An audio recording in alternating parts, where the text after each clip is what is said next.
My daughter threw my house keys on the counter like she owned the place and announced that she expected breakfast ready at 5 a.m. tomorrow for her new husband, who likes everything his way. 24 hours later, I was setting their alarm for 4 a.m., but the surprise I had planned for their morning coffee was going to give them a wake-up call they'd never forget. Let me tell you how we got to that moment, because what happened next changed everything. Where are you watching from today?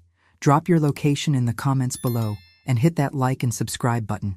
My name is Patricia Whitmore, and at 52, I thought I'd seen every possible way my daughter could disappoint me. Boy, was I wrong about that.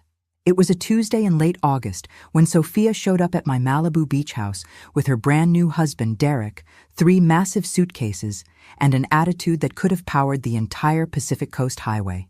I was enjoying my morning coffee on the deck, watching the waves roll in, when I heard a car door slam hard enough to wake the dead. Through the glass doors, I could see my 28-year-old daughter marching up the wooden steps with a man I'd never met trailing behind her like a well-dressed shadow. "Mom!" she called out, not bothering to knock before pushing through my front door. "We're here." Here for what exactly? I hadn't invited anyone. The last time we'd spoken was 3 weeks ago when she'd hung up on me for suggesting that getting married to someone she'd known for 6 months might be a bit hasty. "Sophia," I said, walking in from the deck with my coffee still in hand. What a surprise. She was already dragging luggage toward the guest staircase, her new husband standing awkwardly by the door like he wasn't sure he was supposed to be there. Smart man, I thought. He shouldn't be. "Derek, this is my mother Patricia. Mom, this is Derek, my husband." She said it with that emphasis people use when they want to make sure you understand they've made a life-changing decision without consulting you. Derek stepped forward with what I had to admit was a charming smile and extended his hand. "Mrs. Whitmore, it's wonderful to finally meet you. Sophia talks about this place constantly." "Does she?" I shook his hand, noting the expensive watch and the custom-tailored shirt. "And what brings you both to my little sanctuary unannounced?" "We're on our honeymoon," Sophia announced, as if that explained everything. "We wanted somewhere peaceful and private. Plus, hotels are so impersonal, don't you think?" I looked around my living room, which was definitely not set up for unexpected house guests. My yoga mat was still rolled out from my morning routine. There were paintbrushes soaking in a coffee mug from yesterday's art session. And my latest romance novel was face down on the couch right where I'd left it. "How long were you thinking of staying?" I asked, though I suspected I wasn't going to like the answer. "Just a few days," Derek said quickly, shooting a look at Sophia that I didn't miss. "Maybe a week," Sophia corrected. "We haven't really decided. That's the beauty of being spontaneous, right, Mom? You always said life was about embracing the unexpected." I had said that, back when she was 16 and afraid to try out for the school play. I hadn't meant it as permission to treat my home like a free hotel 36 years later. "Of course," I said, because what else could I say? "Let me show you to the guest room." As I led them upstairs, I caught Derek looking around with the sort of appreciation that comes from knowing property values. The beach house had been my sanctuary for the past 5 years, ever since my divorce from Sophia's father. It was modest by Malibu standards, but still worth more than most people's retirement funds. "This is beautiful, Mrs. Whitmore," Derek said, genuinely. "You have incredible taste." "Thank you." I opened the guest room door, noting that I'd need to change the sheets and clear out the boxes of Christmas decorations I'd been storing on the bed. I wasn't expecting company, so give me a few minutes to make it habitable. "Don't go to any trouble, Mom," Sophia said, already bouncing on the mattress to test it. "We're just happy to be here." Happy. Right. That afternoon, while they went for a walk on the beach, I prepared the room properly and tried to figure out why this visit felt different from Sophia's usual dramatic entrances into my life. Maybe it was the way Derek had looked at the house, or maybe it was the fact that she'd gotten married without even telling me, but something was definitely off. By dinner time, I had my answer. Derek excused himself to take a phone call, and Sophia helped herself to a glass of my good wine without asking. "Mom, I need to talk to you about something," she said, settling onto my couch like she owned it. "I'm listening. Derek and we're not just here for a romantic getaway." She paused dramatically, swirling her wine. "We're here because we think it might be time for you to consider your living situation." "My living situation?" I kept my voice level, though something cold was beginning to spread through my chest. You're all alone out here. What if something happened? What if you fell or had an emergency? Derek thinks, and I agree, that it might be safer for you to move into something more manageable. You know, closer to town, maybe a nice condo. I stared at my daughter. This woman I'd given birth to, nursed through countless illnesses, supported through her rebellious 20s, and tried to love despite her selfish streak that seemed to grow wider every year. And you thought you'd just show up here and convince me to sell my house. Not sell it exactly. She took another sip of wine, avoiding my eyes. Derek has some experience in real estate investment. He thinks this property could be much better utilized if it was, properly managed. The pieces clicked into place like tumblers in a lock. The unexpected visit, the new husband with the expensive taste, the suggestion that I was too old and frail to live safely in my own home. How thoughtful of Derek to take such an interest in my welfare, I said. Mom, don't be like that. We're trying to help you. Help me what, exactly? Make some smart financial decisions. You could live very comfortably on the proceeds from this place, and Derek could handle all the investment details. It would be like having your own personal financial advisor. For 28 years, I'd watched my daughter's gift for rationalization, but this was impressive even for her. She'd married a stranger and was now sitting in my living room, suggesting I hand over my home to him for proper management. That's incredibly generous, I said. But I'm quite happy with my current living situation. Sophia's smile tightened. Mom, you're not getting any younger. Wouldn't it be better to make these changes while you can still enjoy the benefits? Derek chose that moment to return from his phone call, his charming smile back in place. Sorry about that. Business never stops. You know how it is. Actually, I don't, I said. What business are you in, Derek? Property development, investment consulting. I help people maximize their real estate potential. How convenient. The three of us sat there for a moment, the tension thick enough to spread on toast. Derek seemed to sense that his new wife's subtle approach wasn't working. Mrs. Whitmore, he said, leaning forward with the kind of sincerity that probably worked wonders in board meetings. I hope you don't think we're being presumptuous. Sophia just worries about you. And when she told me about this beautiful property sitting here underutilized. Underutilized? Well, for one person, it seems like a lot of house. I looked around my living room, with its floor-to-ceiling windows facing the ocean, the fireplace I'd spent countless evenings reading beside, the kitchen where I'd taught myself to cook for one, and discovered I actually enjoyed it. You're right, I said finally. It is a lot of house for one person. That's what makes it perfect. The next morning was when Sophia dropped the bomb that would change everything. I was making scrambled eggs for 3 when my daughter delivered the speech that revealed exactly how entitled she'd become in the 4 days since I'd become Mrs. Derek Castellano. Mom, I need to talk to you about expectations, Sophia said, not looking up from her phone while I stood at the stove like hired help. What kind of expectations? Derek was seated at my kitchen counter, reading financial news on his tablet and occasionally making little humming sounds at whatever he was discovering about market trends. He'd been doing that since yesterday, treating my home like his personal office space. Well, since we're staying here, I think it's important to establish some ground rules. Sophia finally looked up, and I saw that expression I remembered from her teenage years when she was about to announce something I wouldn't like. Ground rules, I repeated, flipping eggs that were starting to smell better than this conversation was going. Derek has very specific requirements for his morning routine. He's an early riser, likes to get his day started right. Quality nutrition, quiet environment for his morning calls with the East Coast. I glanced at Derek, who was nodding along like his wife was discussing something perfectly reasonable instead of treating my house like a luxury hotel where the staff could be instructed. That sounds like Derek's problem to solve, I said pleasantly.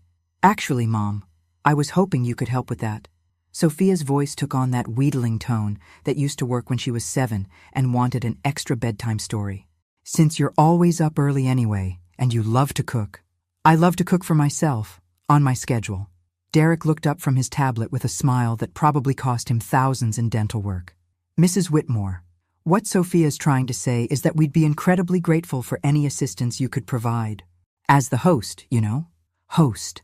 as if I'd invited them to come disrupt my peaceful existence and then start making demands about breakfast service.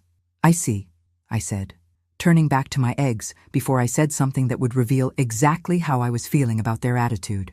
"It doesn't have to be anything elaborate," Sophia continued, apparently taking my silence as agreement.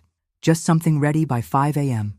Derek likes his coffee strong, no sugar, and maybe some eggs Benedict or fresh fruit. Nothing too complicated. 5 a.m. She wanted me to get up at 4 a.m. to prepare eggs Benedict for her husband of 6 days, who had the audacity to suggest my home was underutilized. "Eggs Benedict," I said slowly, "or whatever you think is appropriate. You're so good at this domestic stuff, Mom. It's really one of your strengths. One of my strengths. Like domestic service was a talent I should be proud to share rather than a set of skills I'd developed to take care of my own home and my own life." I served their breakfast and watched Derek cut into his eggs with the precision of someone who'd never had to cook for himself. He'd probably lived his entire adult life with women eager to prove their worth by anticipating his needs. "This is delicious," he said. "You're quite the chef, Mrs. Whitmore." "Thank you. It's really perfect training for when you move into a smaller place," Sophia added, apparently unable to let the real estate conversation go. "You'll have so much more time for cooking when you don't have all this space to maintain." After breakfast, they announced they were driving into town to explore and would be back for dinner. They said it like I'd be waiting here ready to prepare their evening meal, which I suppose from their perspective, I would be. But as I watched their rental car disappear down my driveway, I wasn't thinking about dinner preparations. I was thinking about alarm clocks and exactly what kind of surprise I could prepare for Derek's 5 a.m. breakfast requirement. I spent the afternoon doing research, not the kind Derek would expect, though. I started with my laptop, looking up property records and investment companies. Derek Castellano owned 3 LLCs, 2 of which had been dissolved in the past year. His property development business had exactly 1 project listed, a small apartment building in Riverside that was currently in foreclosure proceedings. Interesting. I also discovered that Derek had been married once before to a woman named Jennifer Walsh, who'd owned a successful catering business in San Diego. The business had been sold suddenly 2 years ago, right around the time their divorce was finalized. Even more interesting. But the most interesting thing I found was a small article in a Riverside newspaper about a lawsuit filed by elderly homeowners who claimed they'd been pressured into selling their properties below market value to an investment company that promised to handle all the details and pay them monthly proceeds that never materialized. The company was called Castellano Holdings, LLC. By the time Sophia and Derek returned from their town exploration, I had a much clearer picture of what they were really doing here, and I had a plan. "How was your day?" I asked as they came through the door with shopping bags from expensive boutiques. "Wonderful," Sophia said, dropping packages on my coffee table. "We found this amazing real estate office in town. The agent said properties like this one are incredibly sought after. She mentioned that similar houses have sold for well above asking price recently." "Really?" Derek nodded enthusiastically. "The market is exceptionally strong right now for coastal properties. It might be the perfect time to make a move if you were considering it." "You know, I've been thinking about what you both said," I replied, and watched them exchange a quick look of triumph. "That's wonderful, Mom. I knew you'd see the logic in it." "Yes, the logic is quite clear." I smiled at Derek. "And I've been thinking about your breakfast requirements, too. 5 a.m. is quite early." "I know it's an imposition," Derek said, though his tone suggested he didn't find it imposing at all. "But I really do function better with a proper start to the day." "Of course you do." "I completely understand." I looked directly at him, noting the way he was already relaxing into what he thought was victory. "I'll make sure everything is ready for you tomorrow morning. Something special." "You're the best, Mom," Sophia said, kissing my cheek like we'd just concluded a business deal rather than discussing my role as their unpaid household staff. That evening, I served them dinner on my good china and listened to them discuss their plans for maximizing the property's potential, as if I weren't sitting right there. They talked about removing walls, updating fixtures, and creating multiple revenue streams through vacation rentals. They were carving up my home like it was already theirs.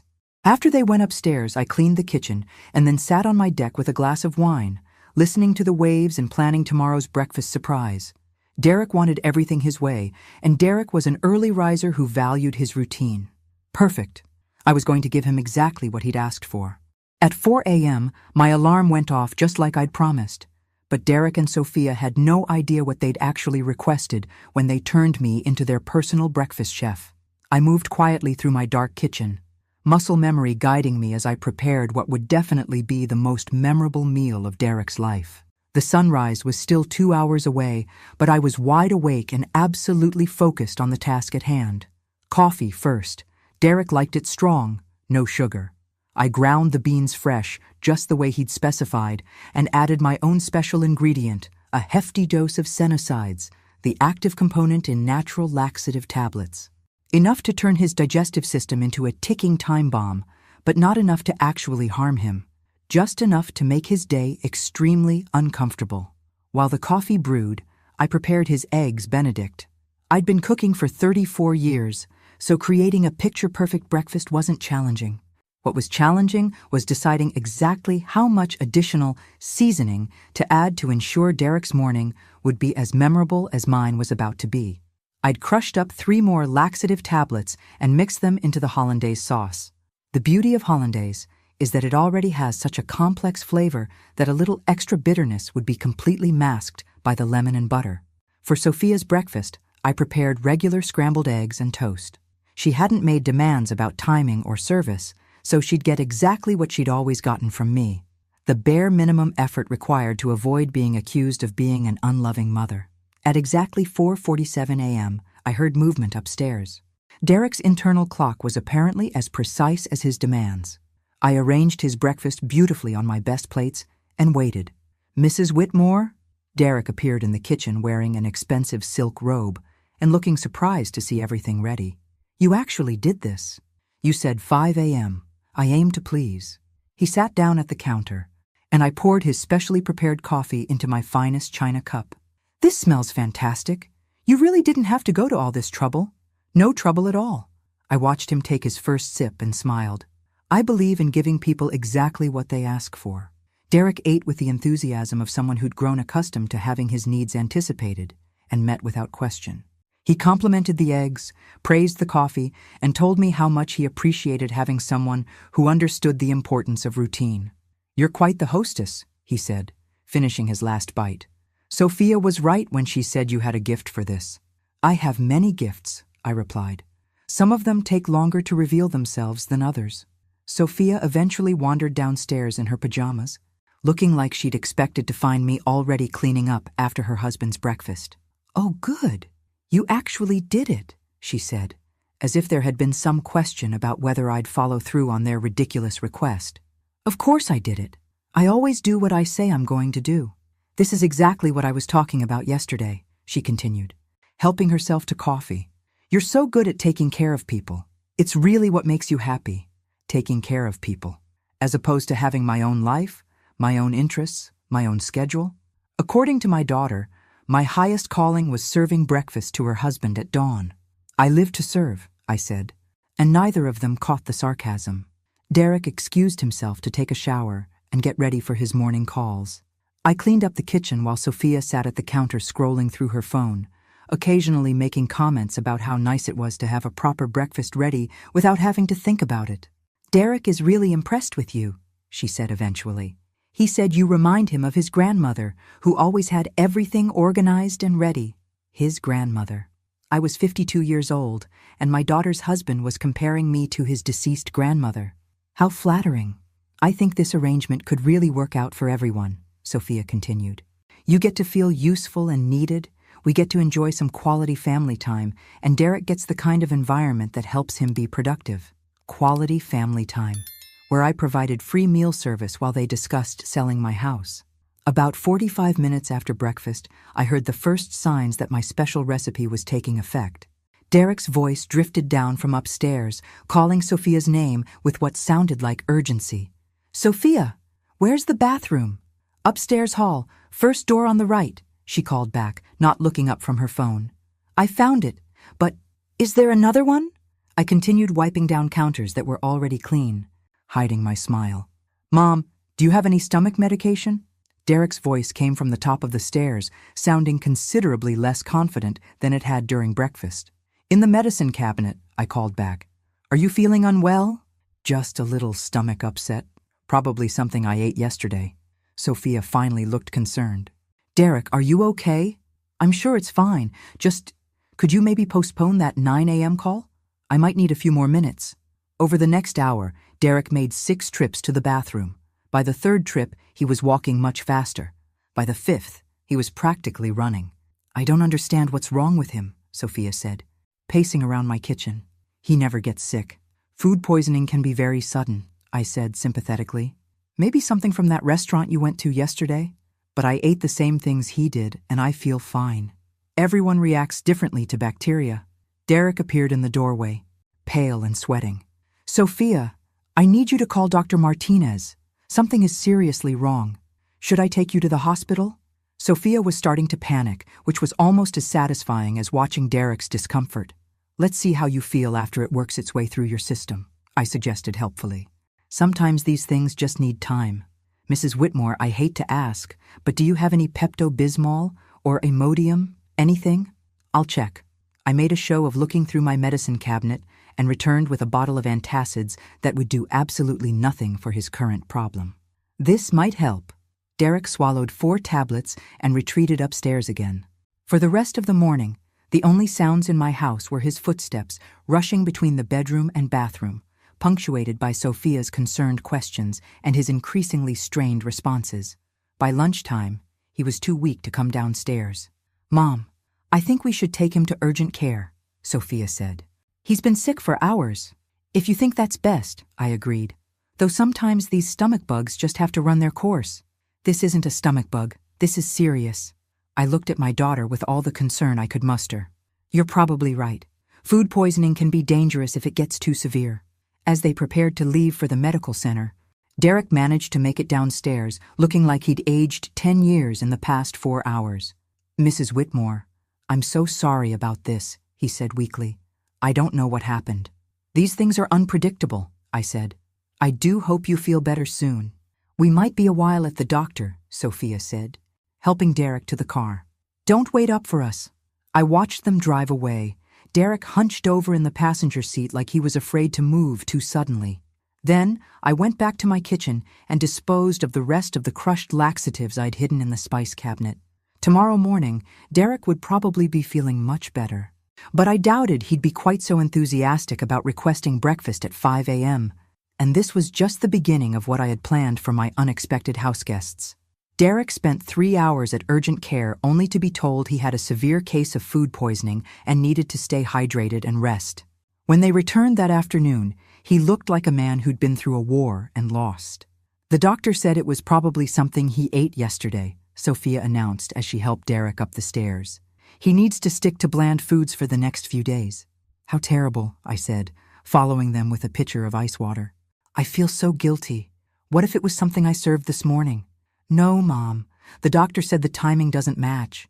Food poisoning from breakfast would have started much sooner." Derek collapsed onto the guest bed like his legs couldn't support him anymore. "Mrs. Whitmore, I'm so sorry about this." "Oh, sorry. I know we've disrupted your routine." "Don't you worry about anything," I said, arranging pillows behind his back. "Your only job is to get better." For the rest of the day, Derek stayed in bed while Sophia played nursemaid, bringing him sips of ginger ale and checking his temperature every hour. I made a simple chicken broth for dinner and served it to him on a tray, playing the concerned hostess to perfection. "You're so kind," Derek said weakly. "I don't know what we would have done if we were staying at a hotel." "That's what family is for," I replied, noting how quickly he'd accepted the family designation when he needed care.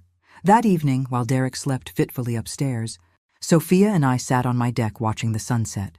"I'm worried about him," she said. "He never gets sick. He has this whole health routine, takes supplements, exercises every day." "Sometimes our bodies surprise us," I said. "Stress can lower immunity." "Stress?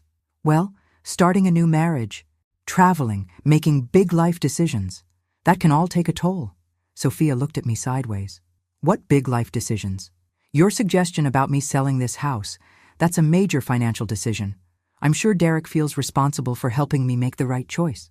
Oh, she seemed to consider this. Actually, we were planning to talk to you more about that. Derek has some concrete proposals he wanted to present. I'm sure he does. He really knows what he's talking about, Mom. He's helped other people in similar situations. Similar situations. Like elderly homeowners who needed guidance from a young man with expensive taste and failing businesses. I'd be very interested to hear his proposals, I said. When he's feeling better, of course. The next morning, Derek emerged from the guest room looking significantly improved, but still cautious. He'd apparently spent the night afraid to eat anything substantial, which meant my laxative surprise had done exactly what I'd intended. "How are you feeling?" I asked, as he tentatively sipped the herbal tea I'd prepared. "Much better, thank you. I think the worst is over." "I'm so glad. There's nothing worse than being sick away from home." Derek nodded, then looked around my kitchen with what I was starting to recognize as his appraising expression. "Mrs. Whitmore, I hope we can continue the conversation we started a few days ago about your living situation." "Of course. I've been thinking about what you said." His eyes lit up. "Really? Really? In fact, your illness yesterday made me realize how isolated I am out here. If something serious happened to me, no one would know." Sophia appeared in the doorway, still in her robe. "See, Mom? That's exactly what we've been trying to tell you." "Yes, you've been very persuasive." I poured Derek more tea, watching him carefully for any signs that he was planning to make breakfast demands again. "Derek, you mentioned you had experience helping other people with their property decisions." "Absolutely. It's actually a specialty of mine, helping seniors transition from large properties they can no longer maintain to more appropriate living situations." Seniors. I was 52, and he was talking about me like I was ready for assisted living. "And you handle all the financial details?" "Everything. The property assessment, market analysis, sale negotiations, investment strategy for the proceeds. My clients don't have to worry about any of the complicated aspects." "Your clients," I repeated. "How many people have you helped with this kind of transition?" Derek exchanged a quick glance with Sophia. "Several. In fact, I just completed a successful transition for a lovely elderly woman in Riverside who was struggling to maintain her family home. The lovely elderly woman whose house was now in foreclosure proceedings." "That sounds perfect," I said. "I'd love to hear more details about how the process works." "Well, first, we'd need to do a proper assessment of the property value. Then we'd look at your current financial situation, debts, expenses, that sort of thing. After that, I can present you with several options for maximizing your return on investment." "And you'd handle the sale directly?" "Through my company." "Yes. It's much more efficient than dealing with traditional real estate agents who don't understand the unique needs of senior property owners." I nodded thoughtfully. "It sounds like you've put a lot of thought into this." "I have. I can see how much stress this kind of decision would create for someone in your position. Having professional guidance makes all the difference. Someone in my position, a helpless middle-aged woman who needed a young man to swoop in and solve her problems." "Derek," I said, leaning forward with what I hoped looked like genuine interest, "would it be possible to see some documentation of your previous work? Success stories, client testimonials, that sort of thing?" "Of course. I have a complete portfolio back in Riverside. I could have my assistant email you some examples." "That would be wonderful." For the next hour, Derek laid out his vision for my future. I would sell the house to his investment company for what he called a fair market price, which would be determined by his assessment. The proceeds would be invested in a portfolio he would manage, providing me with monthly income while the principal grew over time.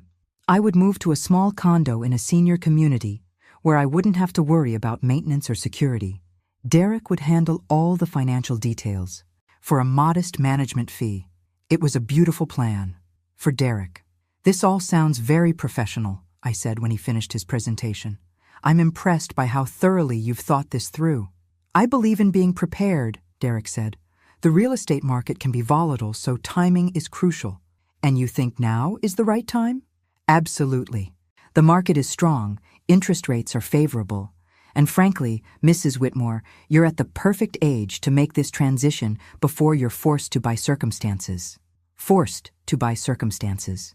Like a health crisis or financial emergency that would leave me vulnerable to exactly the kind of pressure he was applying right now." "I appreciate your concern for my welfare," I said. "It's touching to see how much you care about my future security."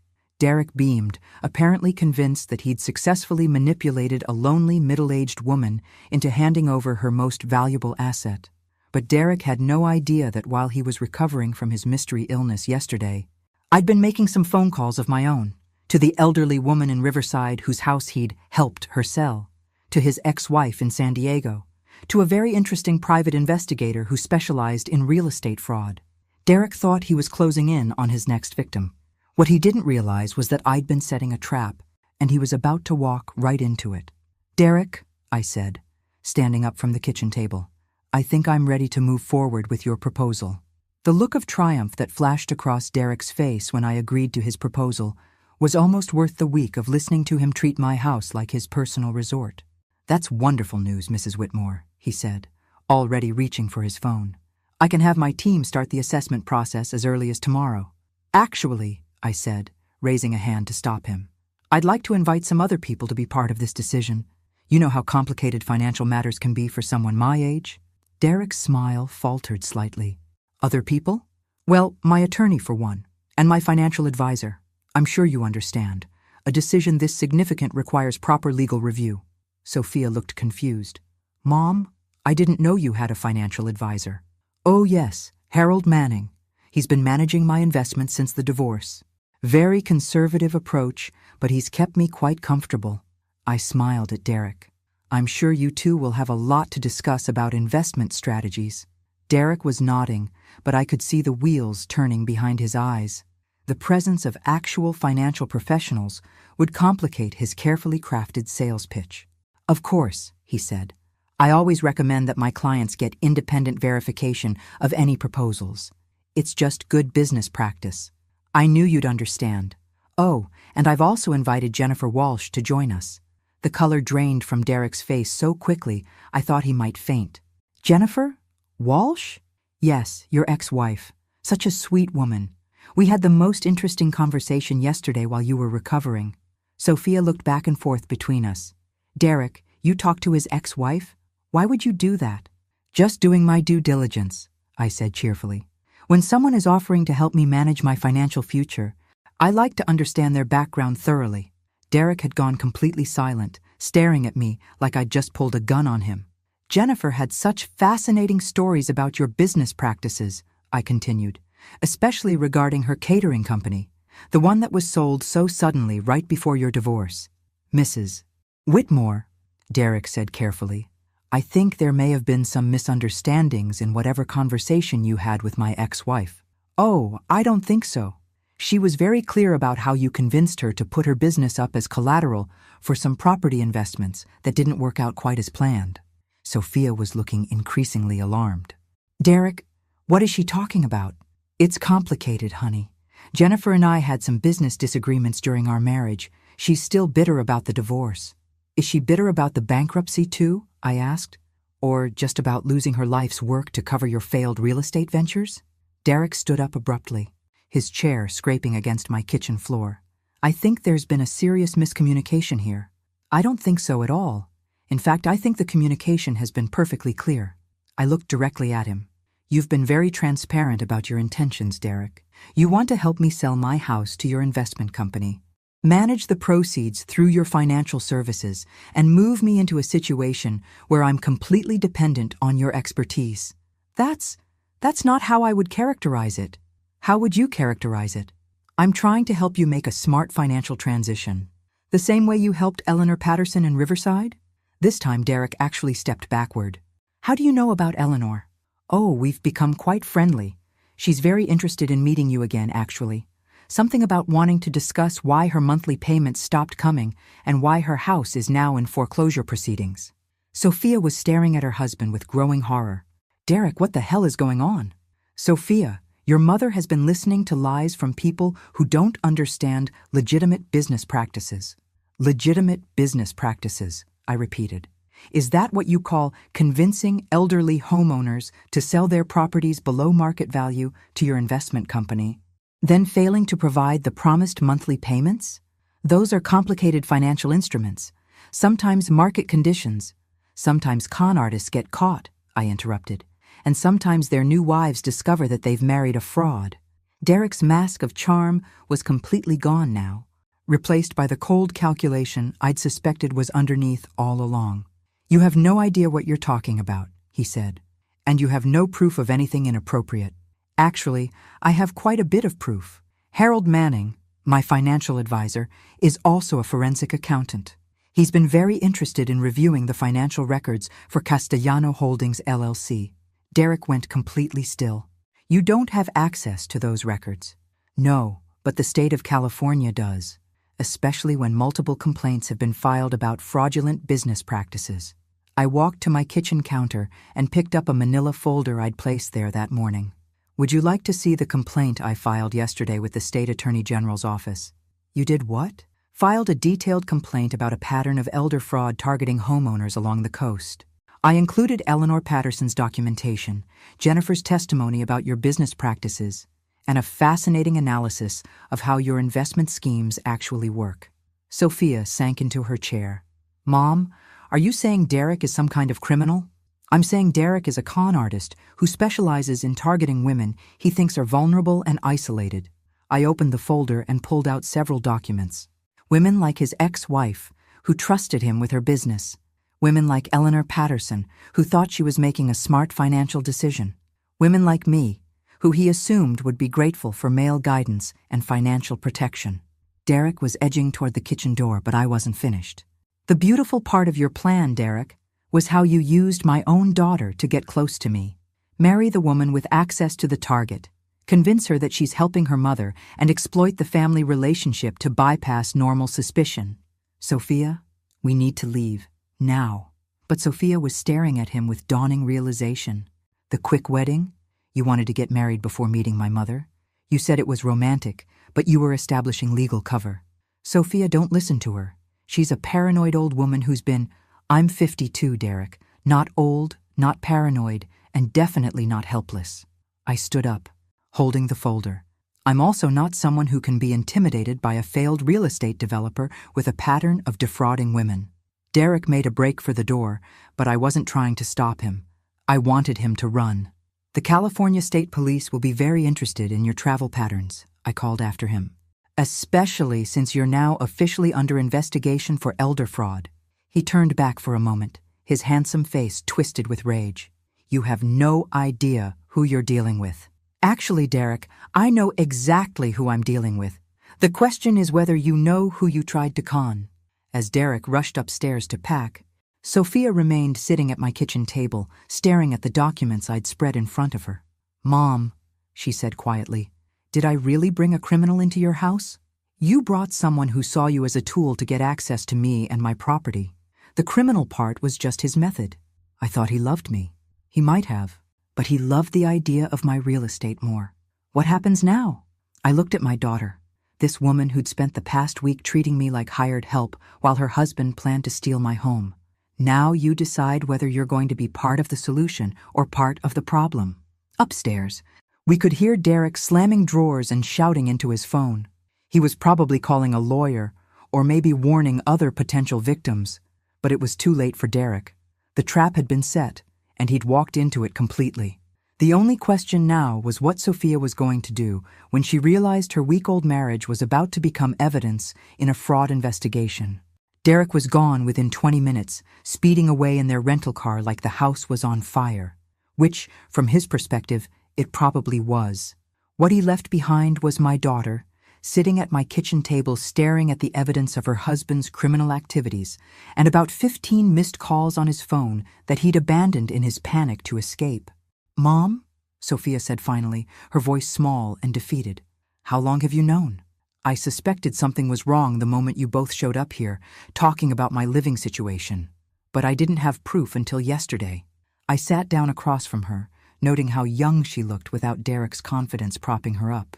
"The question is, how much did you know?" "Nothing," she said quickly. "I swear, Mom, I thought he was legitimate. He showed me financial documents, client testimonials, everything looked professional. Did it occur to you to wonder why a successful investment consultant would be so interested in marrying someone he'd known for 6 months?" Sophia's face crumpled. "I thought he loved me. He was so charming, so attentive. He made me feel special." "You are special, sweetheart." But Derek wasn't interested in special. He was interested in access. Derek's abandoned phone buzzed again. I glanced at the screen and saw a name that made my blood run cold. Eleanor Patterson. Sophia, I need to answer this call. Mrs. Castellano? The elderly woman's voice was shaky and frightened. I've been trying to reach Derek all morning. The bank called again about the foreclosure proceedings, and I don't understand what's happening. Mrs. Patterson, this is Patricia Whitmore. Derek's mother-in-law. I'm afraid Derek isn't available right now. Oh, well, maybe you can help me. I gave Derek all my legal documents when he bought my house, but now the bank is saying I still owe money on a mortgage that was supposed to be paid off. Derek promised me monthly payments, but they stopped coming 3 months ago. I felt sick listening to her confusion and fear. This woman had trusted Derek with her home and her financial security, and he'd left her facing homelessness. Mrs. Patterson, I'm going to give you some phone numbers. There are people who can help you, but you need to contact them today. After I finished giving Eleanor the contact information for the State Attorney General's Elder Fraud Division and a nonprofit legal aid organization, I hung up and looked at my daughter. That's what your husband does, Sophia. He preys on older women who trust him. But I'm not older, and I don't have any assets he could steal. No, but you have something even more valuable. You have me. Sophia was quiet for a long time, processing the reality of her situation. She was legally married to a man who was about to be charged with multiple counts of fraud. Even if she hadn't participated in his schemes, her association with him would complicate her life for years. What do I do now? She asked. You make a choice. You can contact Derek, warn him about the investigation, and try to help him avoid prosecution. Or you can cooperate with the authorities and try to minimize the damage to your own life. You make it sound simple. It is simple. Not easy, but simple. I reached across the table and took her hand. Derek is a criminal, Sophia. The only question is whether you're going to be his accomplice or his victim. That afternoon, Detective Sarah Chen from the California State Police Financial Crimes Division arrived at my house with a briefcase full of documentation and a very interested expression. Mrs. Whitmore, the complaint you filed has opened up a much larger investigation than we initially expected, she said, settling into my living room with the authority of someone used to dealing with financial predators. How much larger? Derek Castellano appears to have been operating this scheme in multiple states over the past 5 years. We've identified at least 12 victims, mostly women over 60 who owned valuable real estate. 12 women, I repeated, thinking about Eleanor Patterson's frightened voice on the phone. Possibly more. The pattern is always the same. He identifies vulnerable targets, usually through personal connections or dating relationships, gains their trust, convinces them to sign over property management to his company, and then systematically drains their assets. Sophia, who had been sitting quietly in the corner, finally spoke up. Detective, what's going to happen to me? I married him, but I didn't know about any of this. Detective Chen studied her carefully. That depends on several factors. How much you knew, when you knew it, and whether you're willing to cooperate with our investigation. I'll cooperate, Sophia said immediately. I'll tell you everything I know. Good. We'll need detailed statements about your relationship with Mr. Castellano, his business activities, his associates, and any conversations you had about his work.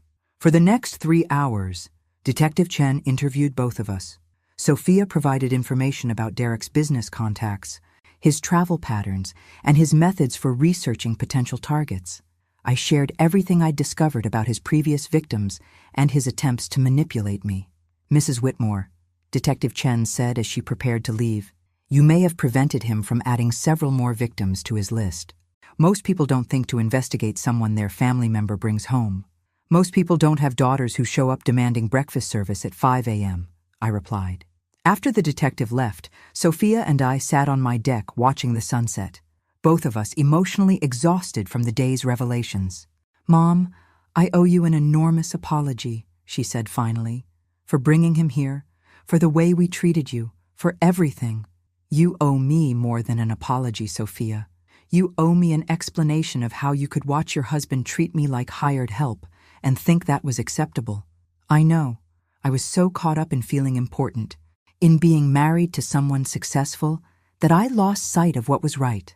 You've always had a tendency to get caught up in appearances, I said. But this time, your poor judgment brought a predator into my home. How do I make this right? I looked at my daughter, this woman who'd spent her entire adult life making impulsive decisions and expecting other people to clean up the consequences.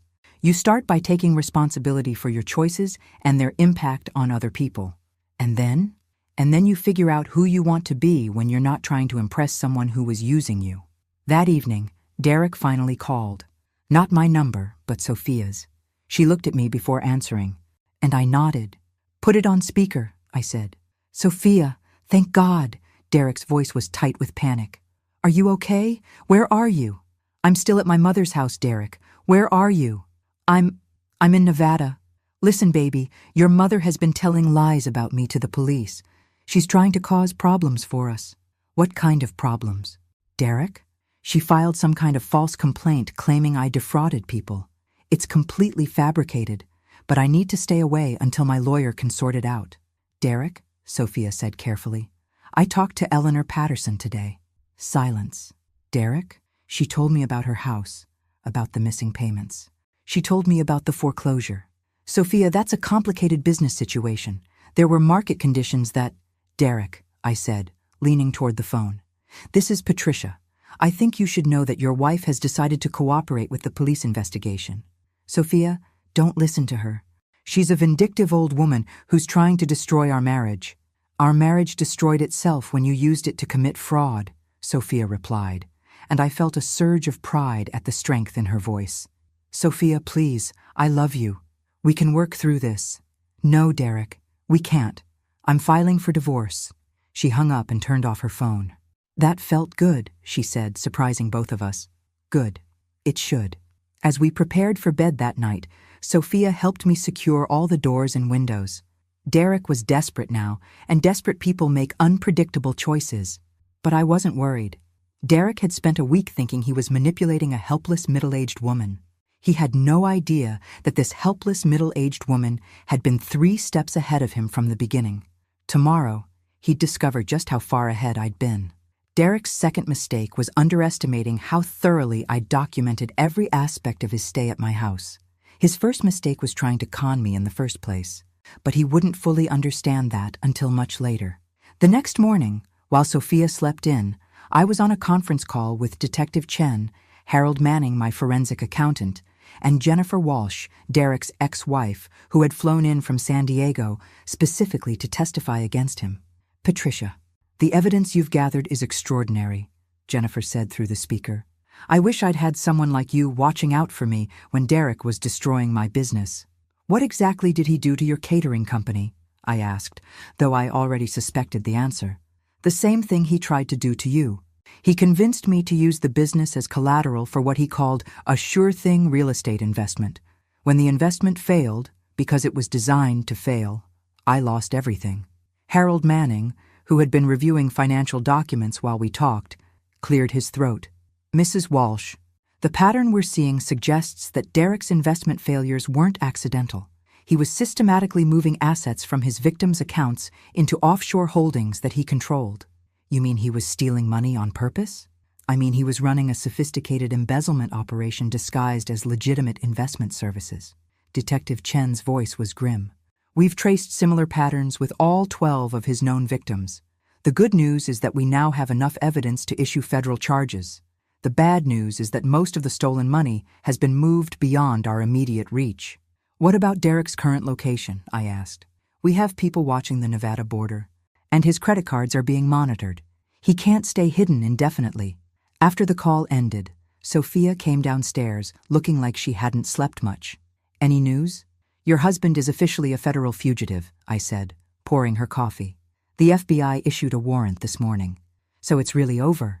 The criminal part is just beginning. Derek will be caught, prosecuted, and hopefully sent to prison. But the personal part, dealing with being married to a con artist, that's going to take time. Mom, can I ask you something? Of course. When did you know for certain that Derek was a fraud? I thought about that question while scrambling eggs for our breakfast. Honestly? The moment he suggested I needed help managing my own life, men like Derek always reveal themselves by assuming women are helpless. but I fell for it completely. You fell for the charm. That's different. I plated her eggs and sat down across from her. Derek is very good at making people feel special, important, needed. It's not stupidity to want those things. Then why didn't you fall for it? Because I've spent the past 5 years learning to live with only my own opinion of myself. When someone shows up telling me I need their guidance, my first instinct is suspicion, not gratitude. Sophia was quiet for a moment, processing this. I've never lived alone. I've always had roommates or boyfriends or someone else making decisions with me, which is exactly what Derek was counting on. That afternoon, my peaceful morning was interrupted by the sound of a car in my driveway. But it wasn't Derek returning. It was a black sedan with government plates. "Mrs. Whitmore?" A tall man in a suit approached my front door. "I'm Agent Martinez with the FBI Financial Crimes Task Force. We need to talk to you about Derek Castellano." Agent Martinez was accompanied by a woman who introduced herself as Agent Kim, and they both had the serious demeanor of people who dealt with high-stakes financial crimes. "Derek contacted you last night, correct?" Agent Martinez asked, settling into my living room with a digital recorder. "He called my daughter's phone. We have the conversation recorded if you need it." Agent Kim leaned forward. "Actually, we'd like you to consider making another call to him." "What kind of call?" Derek is increasingly desperate. His offshore accounts have been frozen, his known associates are under surveillance, and he's running out of resources. We think he might try to return here to retrieve something he left behind. He left behind a cell phone and some clothes, nothing valuable. "Are you sure?" Agent Martinez pulled out a tablet and showed me a photo. "Does this look familiar?" It was a picture of my guest bedroom, but focused on a corner I hadn't paid much attention to. Behind the decorative plant near the window, something small and metallic was visible. "What is that?" "We believe it's a portable hard drive containing financial records and client information for his entire operation. If we're right, that device contains evidence of crimes in multiple states and possibly internationally." I stared at the photo. Derek had hidden evidence of his fraud ring in my own house. "We need to recover that drive, but if we simply raid your property, Derek will know we found it. We'd prefer to let him come back for it himself. You want to use my house as bait. We want to give Derek an opportunity to incriminate himself further while attempting to destroy evidence." Sophia, who had been listening from the kitchen doorway, stepped forward. "Agents, my mother has already done enough to help with this investigation. Asking her to put herself in danger is unreasonable." "Mrs. Castellano," Agent Kim said, "Derek is facing federal charges that could put him in prison for 20 years. He's desperate enough to do anything to avoid prosecution. Whether we set a trap or not, he may come back here anyway." "But if we set a trap," I said slowly, "you'll be ready for him." "Exactly." I looked at the photo again, thinking about Eleanor Patterson's frightened voice on the phone and Jennifer Walsh's destroyed business. Derek had spent years systematically destroying women's lives for profit. What would I need to do? Agent Martinez outlined their plan. I would call Derek and tell him that Sophia had left, that I was alone and frightened, and that I wanted to make a deal. I would suggest that if he returned quietly to collect his belongings, I would consider not cooperating further with the police investigation. "He'll be suspicious," Agent Kim warned. "Derek is smart, and he knows you've already filed complaints against him." "But he's also arrogant," I replied. "And arrogant men often believe they can talk their way out of situations that would terrify normal people." "There's one more thing," Agent Martinez said. "We'll need you to wear a wire during any conversation with Derek. And you'll need to follow our instructions exactly. No improvisation, no attempts to confront him yourself." I thought about this for a moment. A week ago, I'd been enjoying peaceful mornings on my deck, reading books and painting watercolors. Now federal agents were asking me to help capture a fugitive in my own home. "When do we make the call?" I asked. That evening, with FBI agents positioned around my property and sophisticated recording equipment hidden throughout my house, I dialed Derek's number. "Patricia?" He sounded surprised and wary. "Derek, I'm glad you answered. I need to talk to you. Where's Sophia?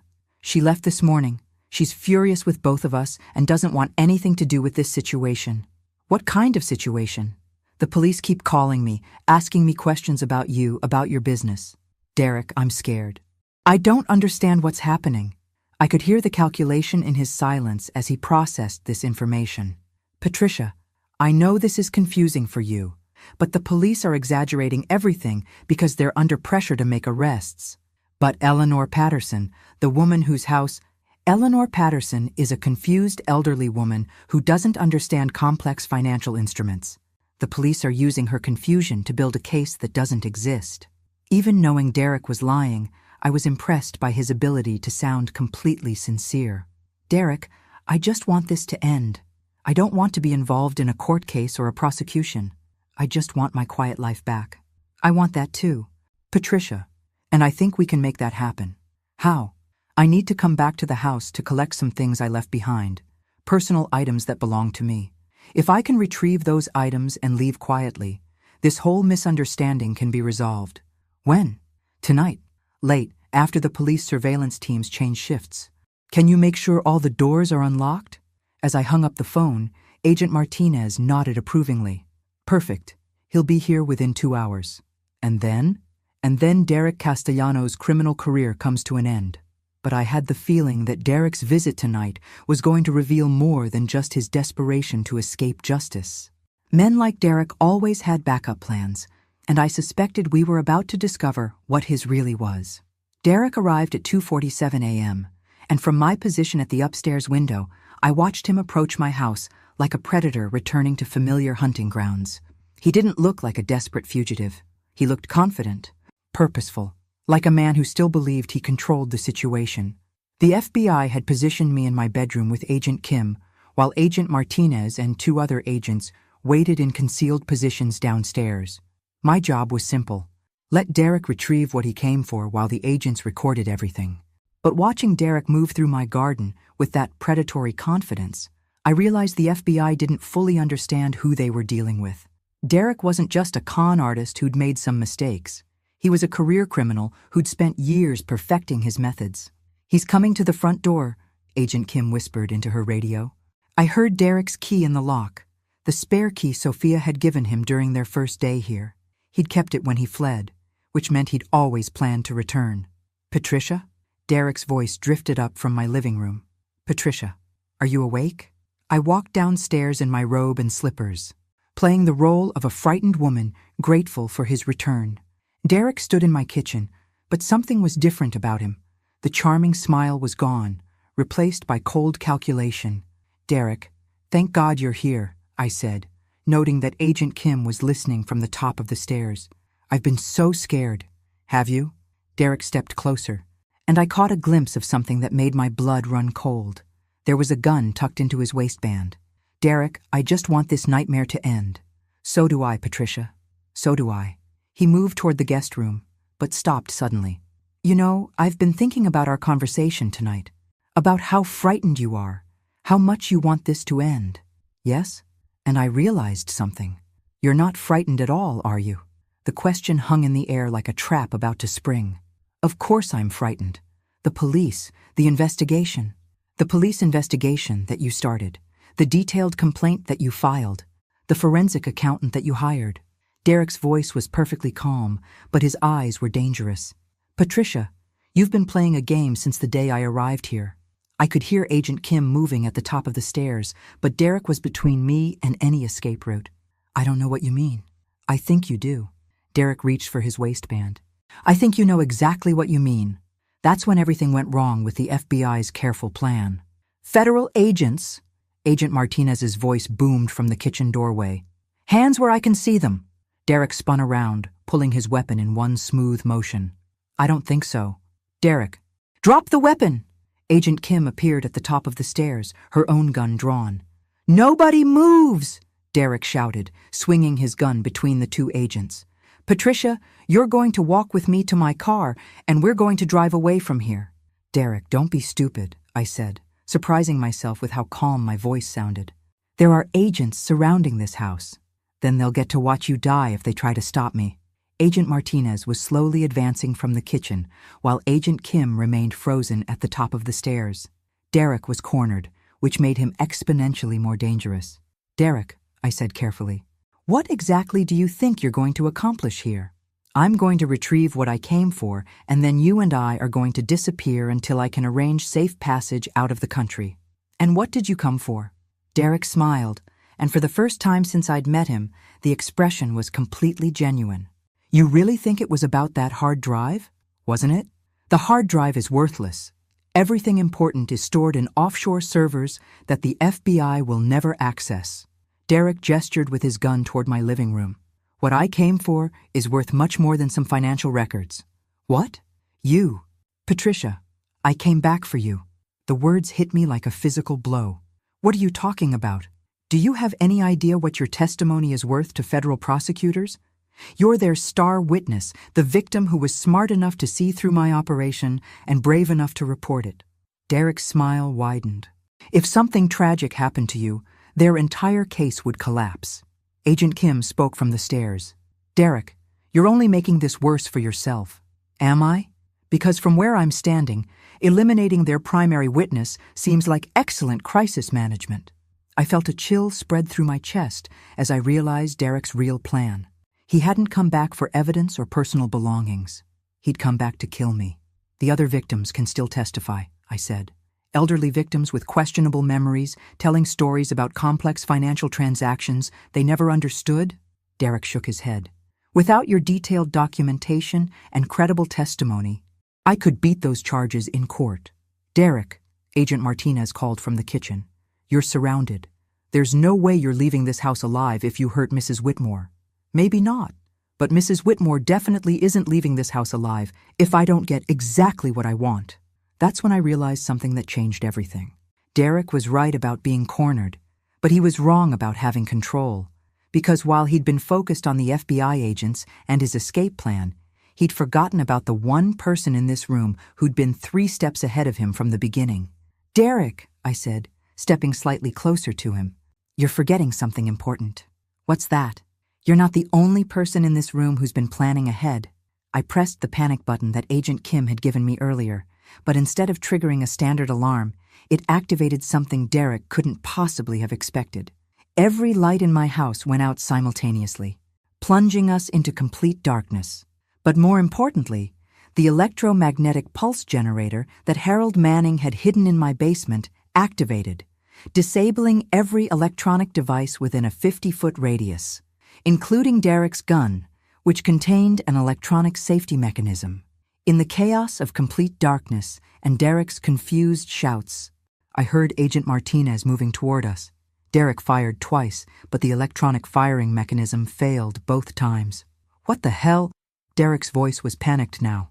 "Surprise, Derek," I said from somewhere in the darkness. "Turns out this helpless middle-aged woman had a few more tricks than you expected." The lights came back on 30 seconds later, revealing Derek on the ground, with Agent Martinez kneeling on his back while Agent Kim secured his weapon.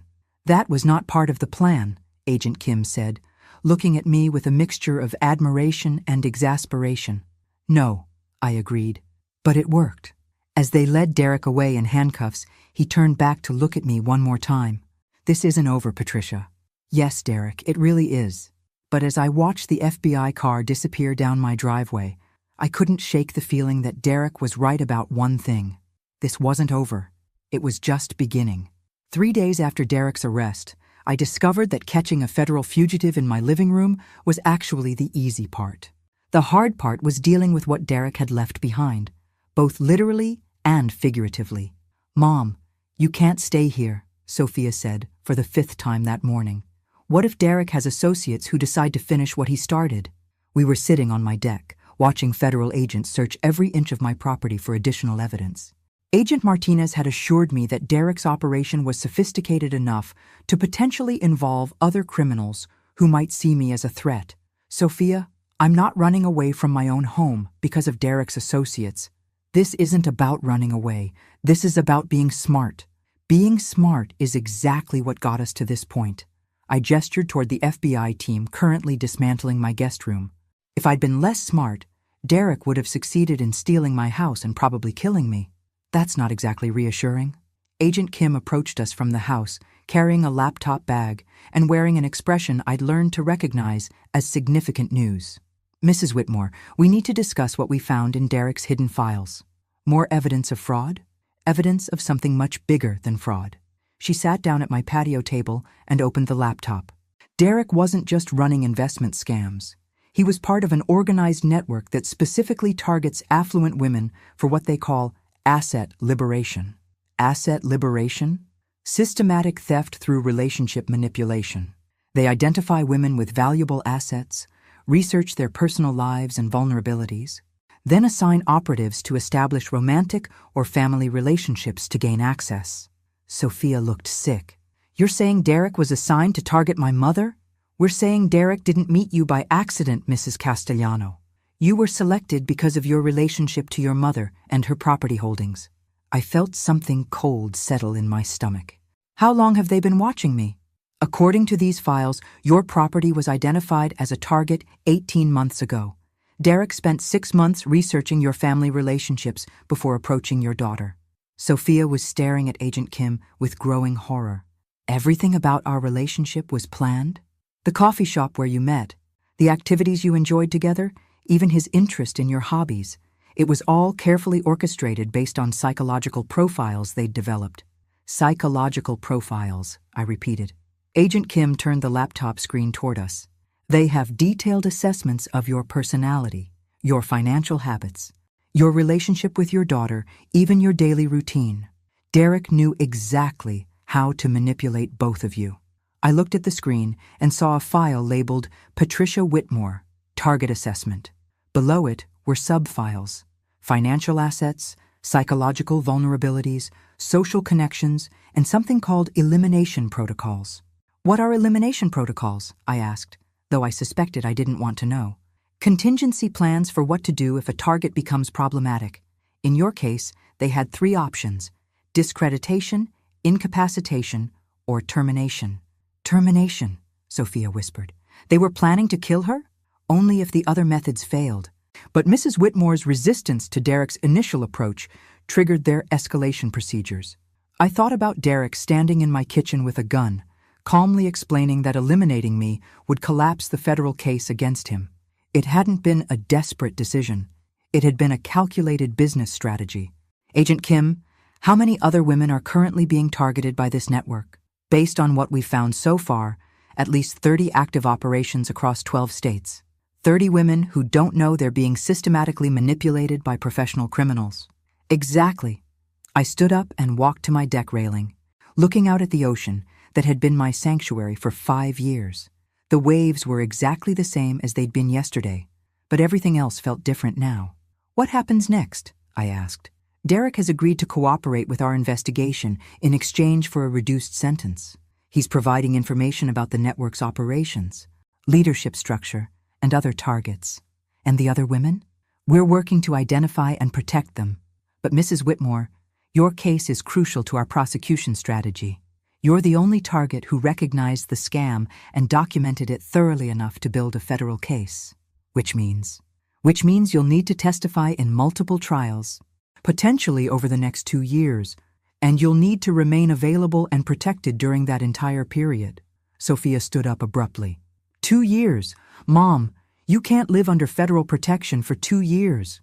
Actually, Agent Kim said, we have a proposal that might interest both of you. She explained that the FBI was developing a task force specifically to combat romance and family relationship fraud targeting older adults. They needed someone with my experience and analytical skills to help identify other operations and train agents to recognize the warning signs. You want me to become a federal consultant? We want you to help us stop other women from going through what you experienced and what Eleanor Patterson and Jennifer Walsh experienced. I thought about Eleanor's frightened voice on the phone, about Jennifer's destroyed business, about the 30 women currently being manipulated by criminals who'd studied their psychological vulnerabilities. What would that involve? Training sessions with agents and victims, reviewing case files to identify patterns, and occasionally serving as an undercover consultant when we encounter sophisticated operations. Undercover? Women like yourself, who've survived these attacks, are uniquely qualified to help other targets recognize the warning signs. Sometimes the best way to break up an operation is to have someone with your experience approach the target directly. Sophia was shaking her head. Mom, this sounds incredibly dangerous. More dangerous than pretending these networks don't exist? I looked at her. Sophia, Derek fooled you completely. He fooled Jennifer Walsh, he fooled Eleanor Patterson, and at least 12 other women. But he didn't fool me, because you were suspicious of him from the beginning. Because I'd learned to trust my own judgment over other people's charm. I turned back to Agent Kim. What kind of protection would be provided for these undercover operations? Full surveillance, backup teams, and extraction protocols. You'd never be in actual danger. Just like Derek's arrest was supposed to be completely safe, Agent Kim had the grace to look embarrassed. That operation had complications we didn't anticipate, but we've learned from those mistakes. I spent the rest of the afternoon thinking about Agent Kim's proposal. The idea of helping other women avoid Derek's type of manipulation was appealing, but the reality of putting myself in potentially dangerous situations was sobering. That evening, while Sophia made dinner, I called Jennifer Walsh. "Patricia, how are you holding up after everything that happened?" "I'm okay, Jennifer, but I wanted to ask you something. If you'd had someone to warn you about Derek's methods before he destroyed your business, would that have made a difference?" "Absolutely. If I'd known what to look for. I never would have trusted him with my company, even if that someone had to put themselves at risk to reach you." Jennifer was quiet for a moment. "Are you thinking about working with the FBI?" "I'm thinking about making sure Derek's network doesn't destroy any more lives." "Then I think you should do it. And I think you should know that I'm planning to do it too." After I hung up, I found Sophia sitting on the deck with 2 glasses of wine. "Mom, I need to tell you something," she said as I joined her. "I've been thinking about everything that's happened, about how Derek manipulated both of us, about how I let him treat you." "Sophia, let me finish. I've spent my whole adult life looking for someone else to make me feel important, valuable, worth something. Derek was just the latest in a long line of people I thought would complete me. And now? Now I think maybe I need to learn how to complete myself first." She took a sip of wine. "I want to help with this FBI task force thing." "Sophia, you don't have the experience." "I have different experience. I know what it feels like to be manipulated by someone like Derek. I know how they make you feel special and important while they're actually using you."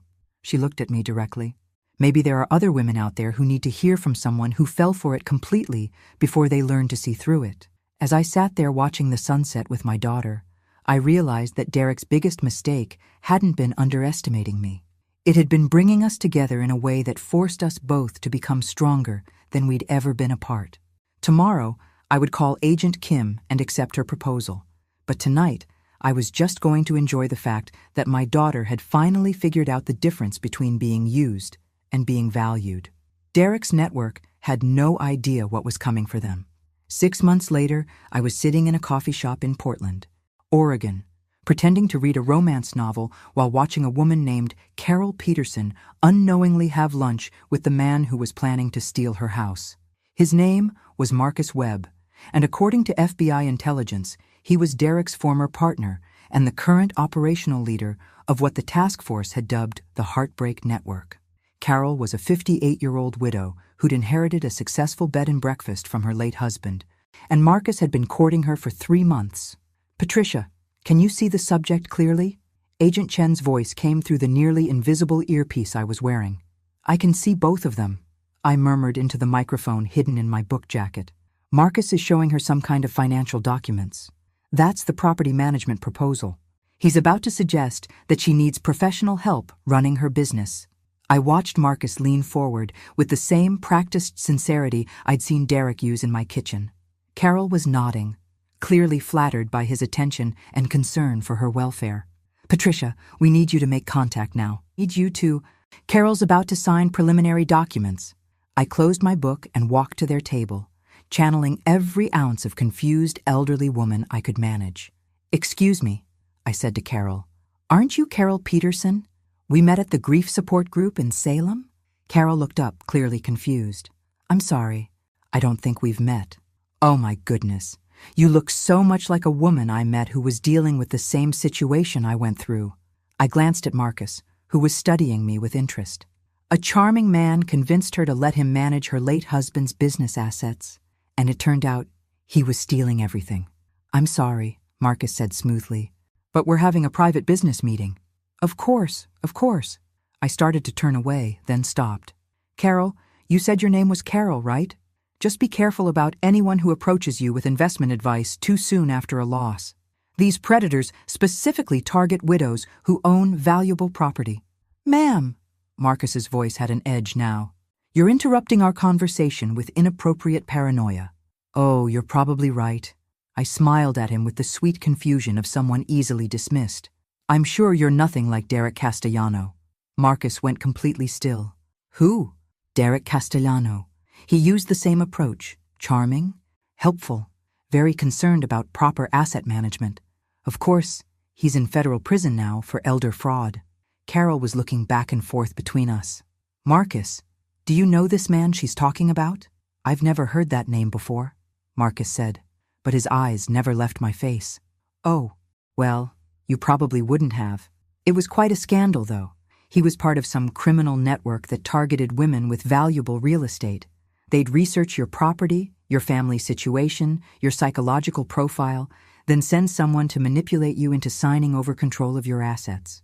That sounds terrible, Carol said, and I could hear the first note of doubt in her voice. It was. Poor Eleanor Patterson lost her entire family home, and Jennifer Walsh lost her business. I looked directly at Marcus, though I suppose you'd know more about Jennifer Walsh than I would. Marcus stood up abruptly. Carol, we should continue this conversation elsewhere. Actually, I said, sitting down in his vacant chair, I think Carol should hear about the investigation before she signs anything. What investigation? Carol asked. The FBI task force that's currently tracking at least 12 active operations targeting widows with valuable property. They have quite a sophisticated network, detailed psychological profiles, backup stories, even fake references. Marcus was edging away from the table. Carol, this woman is clearly unstable. I think we should...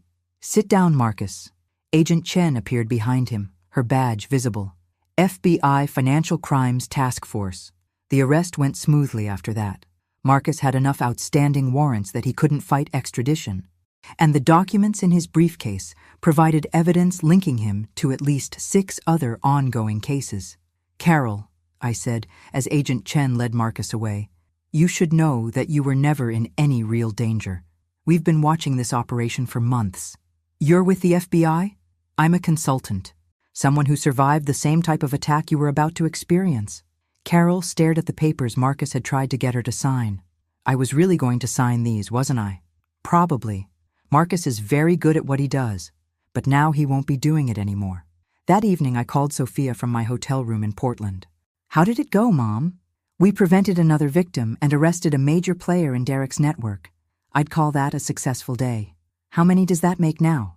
14 prevented thefts, 7 major arrests, and about $2 million in recovered assets returned to victims. And how many more operations are still active? Too many, I admitted, but fewer every month. Sophia was quiet for a moment. Mom, do you ever regret getting involved in all this? You could have just stayed home and let Derek face justice without turning this into your life's work. I thought about Carol Peterson, who would go home tonight to her bed and breakfast instead of signing documents that would have eventually left her homeless. I thought about Eleanor Patterson, whose house had been saved from foreclosure with recovered assets from Derek's offshore accounts. I thought about the 37 women who were currently living peacefully in their own homes because someone had warned them before it was too late. Sophia, do you remember when Derek first suggested I needed help managing my life? Unfortunately, yes. I realized something that day. The world is full of people who assume that women like me are helpless, confused, and grateful for male guidance. Derek was just the criminal version of an attitude that's everywhere. And now? Now I spend my time proving that we're not helpless, we're not confused, and we definitely don't need guidance from men who see our independence as a problem to be solved. Even when it's dangerous? Especially when it's dangerous. 2 days later, I was back home on my deck in Malibu, watching the waves and reading case files for the next operation. Agent Kim was arriving tomorrow to brief me on a new network operating out of Phoenix, and Sophia was driving down from Los Angeles to spend the weekend. My phone rang, and I recognized the number as Jennifer Walsh. Patricia, I wanted to give you an update on the Seattle operation. How did it go? We prevented 3 more victims and identified a connection to that Miami case you worked last month. This network is even bigger than we originally thought. Good work, Jennifer. How are you holding up? Better than I expected. there's something satisfying about using Derek's own methods against his associates. After we hung up, I sat in the gathering twilight thinking about the path that had brought me here. A year ago, I'd been a woman enjoying peaceful retirement in her beach house. Now, I was a federal consultant who spent her time protecting other women from sophisticated criminals. Derek had been right about one thing. His arrest hadn't been the end of anything. It had been the beginning of a task force that had become a model for other states. The beginning of partnerships with victim advocacy groups and elder protection agencies. The beginning of congressional hearings about romance fraud and legislative changes to strengthen prosecution tools. But most importantly, it had been the beginning of something Derek could never have anticipated. A network of women who refused to be victims. My phone buzzed with a text from Sophia. "Mom, just past the exit for your house. Can't wait to hear about Portland. Also, Agent Kim called.